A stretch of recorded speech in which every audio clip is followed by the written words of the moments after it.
Palestinian statehood to be adjusted to accommodate Israel's illegal actions, effectively ensuring the perpetuation of the occupation instead of ending it. You know what a state is. Sovereignty is a corollary of statehood. They are inextricably linked. Independence is freedom from foreign occupation and domination in all its manifestations. And we are entitled to sovereignty and security too. Madam President, Netanyahu held a map in the General Assembly in September 2023 about his vision for the new Middle East. In that map, Palestine had disappeared altogether. Israel, from the river to the sea, not a slogan as the one that upsets Israel so much, a reality that its occupation forces, its bulldozers, its settlers, its settlements are trying to build through violence. On the ground, every day there is a new massacre. Palestinian cities and towns look like an archipelago in an ocean of Israeli settlements, enclosed military zones, as communities are confronted with a shrinking space delineated by occupation forces and settlers' attacks, by illegal military orders and illegitimate measures, as if they were drowning under this constant violence and pressure. From Masafer Yatta to Kafr Malik, to Taibe and Der Debwan, from Jerusalem to Jenin, from Nablus and Tul Karam, from Tubas to Bethlehem and Al-Khalil. Everywhere, Palestinians confined, fragmented, suffocating under this occupation. Under the pretext of ensuring the security of the occupying power, Israel is threatening the very survival of the occupied people. The only way forward is ending the occupation and the violence once and for all. Palestine is committed to nonviolence in words and deeds. It condemned attacks against all civilians without distinction, Palestinians and Israelis. It reaffirmed its commitment to the two-state solution on the basis of the relevant UN resolutions and the Arab Peace Initiative. It was ready to cooperate fully and still is with the International Conference on the Peaceful Settlement of the Question of Palestine and the implementation of the two-state solution, co-chaired by Saudi Arabia and France.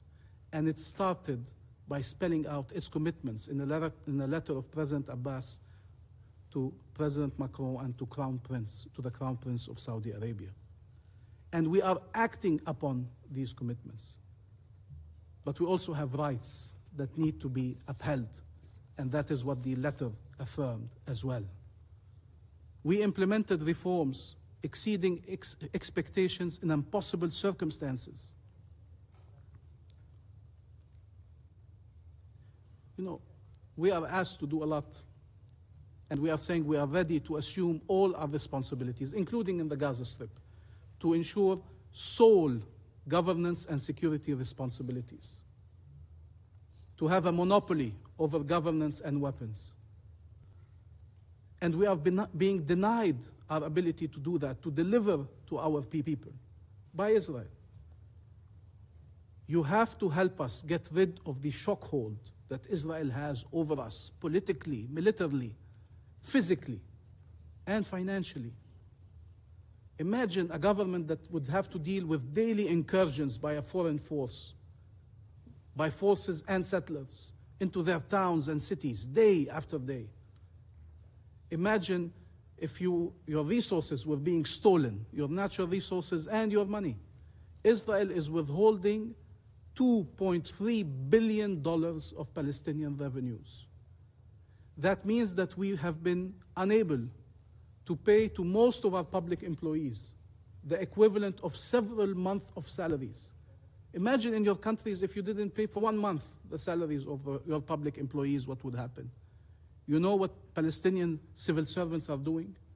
They are showing up, despite that, to deliver to their people. We are doing the impossible in impossible circumstances, and Israel wants to make sure we fail. It will eventually regret it if it was to succeed, but you have a duty to ensure we do not fail. We succeed for the Palestinian people and their rights, but also for the prospects of peace in our region. We accepted every international mechanism, every verification. We ask you to come and check that we are upholding our obligations, as long as you are ready to check in parallel that Israel is upholding its obligations. We have called for the deployment of forces to ensure a ceasefire is respected under a UN mandate and upon the invitation of the Palestinian side, to protect the Palestinian people and to ensure the security for all with regional and international forces. There is a plan. There is a plan today, an Arab OIC plan supported by the whole world, that would allow to bring this situation to an end, to start the recovery process in Gaza, to rebuild Gaza while the Palestinians remain in it.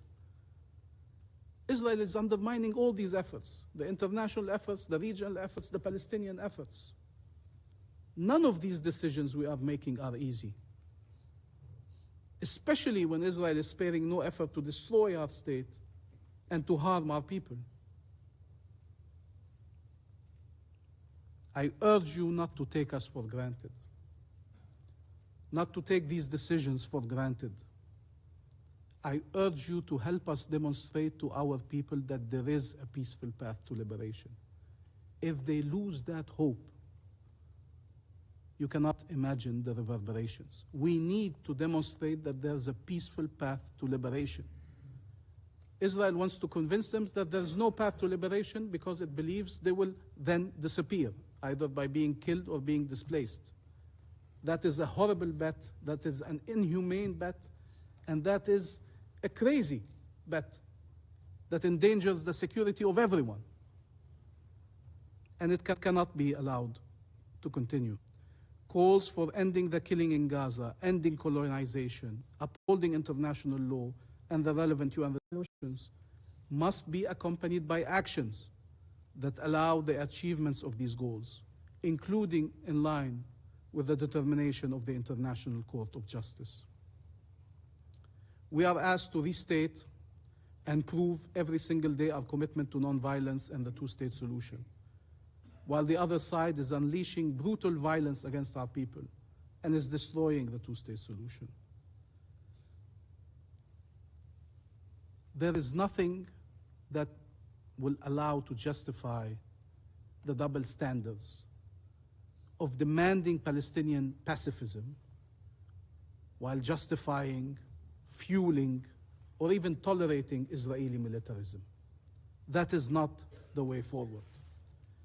There's always a way to justify violence, but the only way forward for the benefit of all is to break the cycle of violence. There's a Palestinian leader from Jerusalem who was an icon of the non-violent Palestinian struggle called Faisal al-Husseini. And in an attempt to convince the people of why the non-violence way was the right way, he used a metaphor. He said, I can challenge Muhammad Ali Clay or Mike Tyson and defeat him, but not in a boxing ring, around a chess set. And this image, which had an impact on me and many Palestinians, made sense, made a lot of sense. However, imagine what would happen if you sit around that chess set and you're on the verge of winning, achieving liberation, and Mike Tyson would stand up and knock out Faisal al-Husseini. And Faisal al-Husseini would rise, as he has done in real life, after being beaten time and time again in Jerusalem, in the streets of Jerusalem, and would put the chess set forward and say, let's try again. And as soon as he was going to win, Mike Tyson would rise again and knock him out again.